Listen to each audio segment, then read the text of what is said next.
Hey you guys, welcome back to my channel. Before we get into anything, let me just point out one thing. I think the older I get, the worse I am at putting on liquid lipstick. So I'm sure I'm gonna go to edit this video and be horrified at the way my liquid lipstick looks. This is ColourPop. This is ColourPop in collaboration with I Love Sarah Rehab. It's my first time using it. It's in my whole collection of Project Pan. Maybe I won't be successful in my goal on that because I literally cannot apply it, or maybe I'll be very successful because I go through so much product because it's all outside my lip lines. We'll see. I'm really excited and nervous for today's video because it's going to be episode 1 in, well, technically, yeah, episode 1 in my makeup rehab series for 2020. Now the series is a little bit different than last year. Last year I was on a low buy. I'll leave last year's playlist link down below for you. This year I have taken away the reins of a low buy. That's not necessarily, or that doesn't necessarily mean I won't do like maybe like a month-long no buy, etc. But I'm not necessarily on any sort of buying restrictions this year. So my makeup rehab series this year is really just to keep me accountable and know that every month I'm gonna have to come on here and share with you guys what I bought, how much I spent, and then also talk about how much makeup I used up.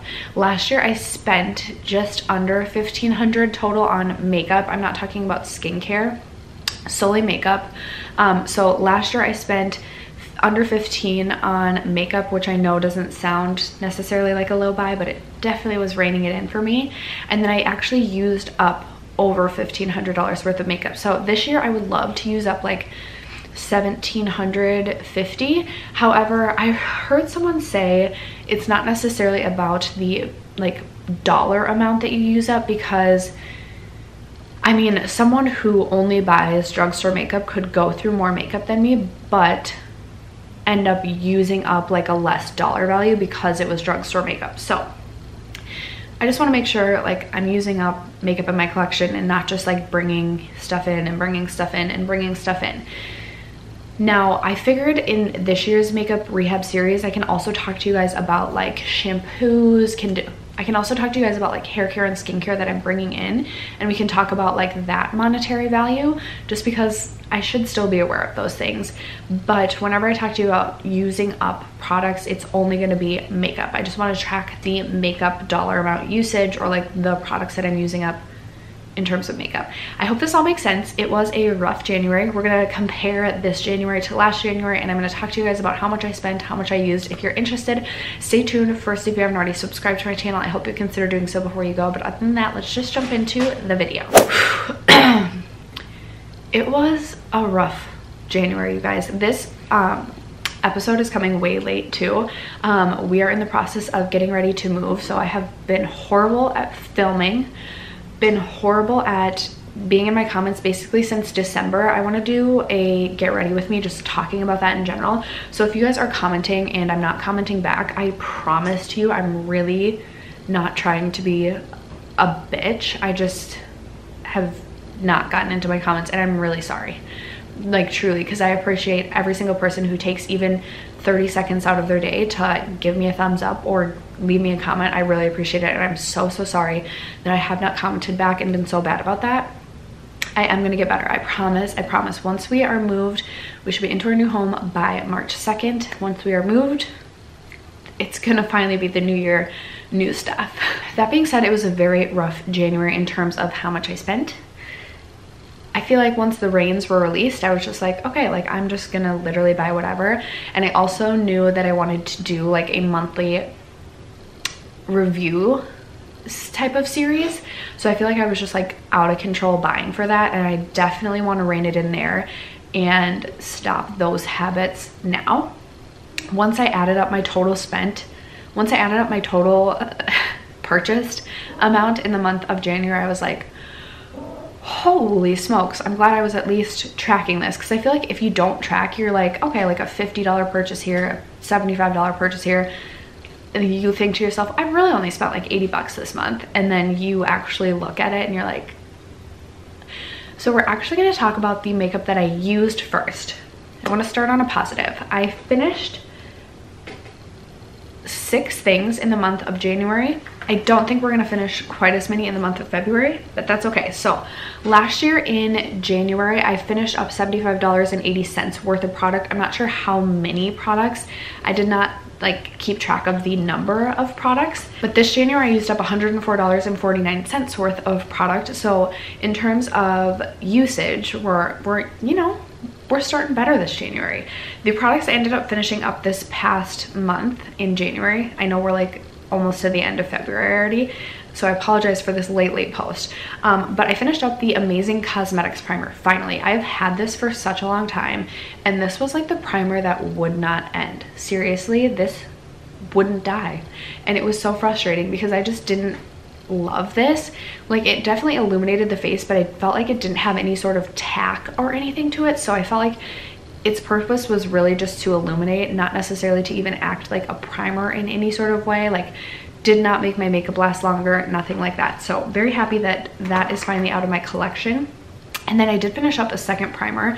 I could probably try and scrape this last little bit that's on the walls out, but I mean, this is pretty much empty. This is the No Pore Bloom primer from Touch in Sol. I already had a backup of this. I already own another full size of this. I love this primer. This is really nice if you like a smoothing primer that's also going to, sorry, I just looked at myself and I realized I look very pale. Yikes. This is very nice if you like a primer that's going to be smoothing but also hydrating at the same time. I would compare this to the First Aid Beauty Pores Be Gone. I like both of those primers because for me and my like drier skin, I like a smoothing primer. I like something that's going to smooth out my canvas to start, but I also like something that's also going to feel hydrating on the skin and not going to feel like it's drying my skin out. Not going to just, I just like something that's also hydrating, and this is definitely that for me. So I'm really glad that I already had a backup in my collection and already ready to start working on that. Oh, and if I didn't say, this retails for $18, and this retailed, I don't believe this is available anymore, but I purchased this for $29 like 3 years ago. I finished off this little Smashbox Full Exposure Mascara. This little mini, I did like the math calculation on what this mini would cost. I don't think they actually sell this in a mini. I could be wrong, but this would retail for about $8.50. Not a favorite of mascara of mine. I have so many mascaras that I've gotten free for one reason or another, or in subscription boxes, and this was definitely not a favorite. I didn't feel like it really did much at all for length, volume, or like curl, and I would not repurchase this. Very happy to move that out of my collection. I need to move some mascaras out of my collection this year. Like, it just needs to happen. I also finished off my Flower Beauty Concealer. I was so close to finishing this off towards the end of 2019, but it just didn't happen. In 2020, I pulled the stopper out and finally got everything out that I could. Again, I could probably scrape at the walls maybe a little bit more, but it was getting to be a pain to use. I go back and forth on this concealer. I liked it and then I didn't like it, and then I fell in love with it again, but I don't believe I would purchase this again because the doe foot on this comes to such a sharp point that it almost like drags underneath your eyeballs, and it's just really uncomfortable. Ooh, and I'm like obsessed with the Hourglass, not mascara, the Hourglass concealer now. That's like a new fave. If you're looking for another drugstore option that is kind of similar, it's a little bit thicker in texture, but it still offers like a good amount of coverage and feels hydrating under the skin, I would recommend the Ulta Beauty concealer. But I was able to finish this off, which is nice because I need to work my way through some concealers this year.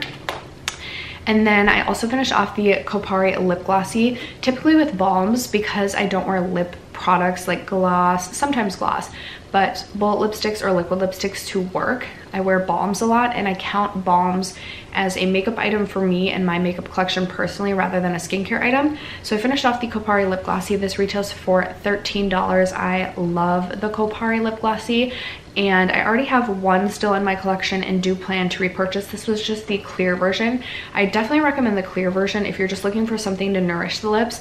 Their pigmented versions of the lip glossy are fairly pigmented and sometimes can go outside of your lip lines a little bit. I do really like I have the like kind of sheer hot pink one and I like it, but sometimes if I reapply it too many times, it'll also like stick to my lips in a way that just is kind of unflattering. But would highly recommend this formula in general. I just probably would go with the clear. And then, oh, I have one more product. I have the Wander Beauty Unlashed Mascara for volume and curl. This retails for $26, and I like finished this full size up. I made sure that I didn't just get rid of this after the 4 months. Like, I use this up. Now, this is a drier mascara formula, so it definitely dried quicker than some, but I loved this. This did amazing things for like separating and lengthening, but then also offering a really good amount of volume. I would like hate to say that I would spend $26 on a mascara, because that just truly pains me at my core, because honestly I think mascaras are just kind of like you can get a drugstore option that's really going to do about the same. But I do recommend this, and if I were to somehow miraculously get through my mascara collection this year, I would potentially consider repurchasing this. I don't know, it would pain me to spend $26 on a mascara. But I did really, really like this one. If you don't like a dry mascara formula, if you like a more wet mascara formula, you will hate this. You will actually hate this. So please be wary of that. But I personally did love this and finished that completely off. So those were the 6 products that I used up in the month of January. Like I said, I used up a total of $104.49, so super exciting. But I did spend well over $149.49 in makeup this month. So I did end up doing 3 different haul videos, I think, in January. Shame on me. I will link those below in case you are interested in seeing the actual products that I picked up this month. I'm not going to go over everything because I feel like we would be here forever, but if you add in my BoxyCharm, all of my products, and some hair care and skincare that I picked up this month, I spent $352.99. Oops. There were some things that I definitely did need to purchase. Like, I needed a new shampoo, not necessarily a new conditioner, but I bought one anyway. A cleanser. Like, there were some skincare things that I needed to pick up. I picked up some skincare that my husband really wanted. Granted, that stuff was from The Ordinary and cheap. But yeah, we spent $352.99. Last year in January, I spent $93. So I spent $259 more than I did last year in January. And to be honest with you, like, January is usually a month where releases slow down. And I definitely did feel like the releases slowed down this month. So it wasn't like there was a ton of new releases. I think I just was like in the mood to buy. Now, since we have purchased a home, we're not there yet. We're not moved in yet. I definitely feel like in February I have felt much less inclined to purchase makeup, because obviously I'm thinking about the things I want to purchase for our house. I did pick up a few things right in the beginning of February, so I mean, I've spent some money in February on makeup, but I'm hoping February will be better than January. It should be. It's shaping up to be already. And then I'm considering possibly a no buy or a very low buy in March, just because I know I'll be buying a ton for the house. So that's kind of where we're at for the month of January. I'm thinking once I get into our new house, I want to do every other Sunday, like the opposite Sunday that I am not posting my Shop My Stash. I want to do like Will I Buy It, and talk about new makeup releases, see what you guys are interested in, because I would love to pick up makeup releases that you're interested in and want to see a review on. Also, like, that I'm not going to purchase something that I'm not also interested in. But I thought that would be a good way to maybe just talk about new makeup releases and maybe like get your guys' thoughts and opinions. You guys can help talk me out of some makeup releases, and I think that would be super beneficial to me. Again, I think January I just went a little buck wild because I felt like the low buy reins were released, and I knew I wanted to do this review series, but I still got my BoxyCharm. I get Boxy Premium and the standard box, so I'm getting a ton of products that I can review already. I don't need to be spending this amount every single month. But this is my makeup rehab series. I want to like be totally transparent with you guys about the money that I'm spending on makeup, so it doesn't seem like I just somehow have all this makeup and didn't spend any money on it. This is like the raw reality of what it is.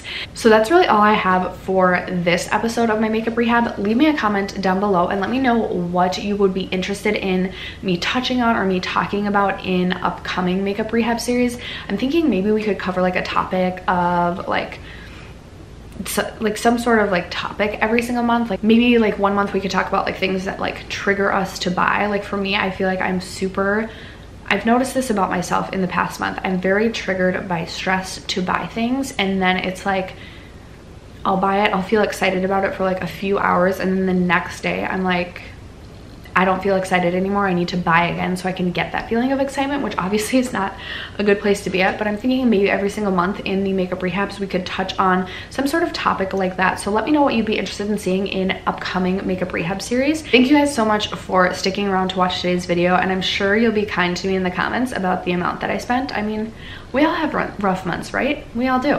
And I'm just, you know, sharing it with you guys. So I appreciate your support as always on my channel. Thanks for sticking around to watch today's video, and I'll catch you in my next one.